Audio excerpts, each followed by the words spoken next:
తెలంగాణ రాజకీయాల్లో phone tapping వివాదం కొత్త మలుపులు తిరుగుతుంది. బీఆర్ఎస్ పెద్దల వద్ద ఇప్పటికీ ట్యాపింగ్ పరికరాలున్నాయని, తన కాన్ఫరెన్స్ కాల్ను కూడా వింటున్నారని మంత్రి పొంగులేటి శ్రీనివాసరెడ్డి చేసిన వ్యాఖ్యలు చర్చనీయాంశంగా మారాయి. అయితే అధికారంలో ఉండి కూడా ఇలాంటి వ్యాఖ్యలు చేయడంపై ఆశ్చర్యం వ్యక్తమవుతుంది.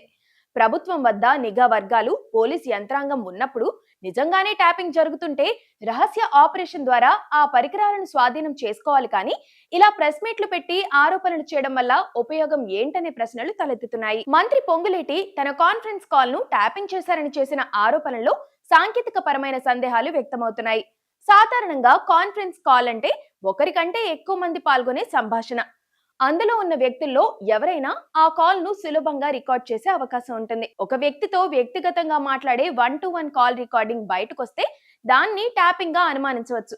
కానీ కాన్ఫరెన్స్ కాల్ రికార్డింగ్ ను ట్యాపింగ్ గా పేర్కొనడంపై భిన్నాభిప్రాయాలు వ్యక్తమవుతున్నాయి. ప్రభుత్వం చేతిలో ఉన్న ఇంటెలిజెన్స్ వ్యవస్థ ఏం చేస్తుందని, ఆధారాలుంటే చర్యలు తీసుకోవాలి తప్ప ఇలాంటి పొలిటికల్ స్టంట్స్ చేయడం ఏంటన్న విమర్శలు కూడా వస్తున్నాయి. ఒకవైపు పాత కేసులో విచారణలు జరుగుతుండగానే కొత్తగా మళ్లీ ట్యాపింగ్ జరుగుతుందని మంత్రి అనడం వెనక రాజకీయ ప్రయోజనాలు ఉన్నాయా అన్న కోణంలోనూ చర్చ సాగుతుంది.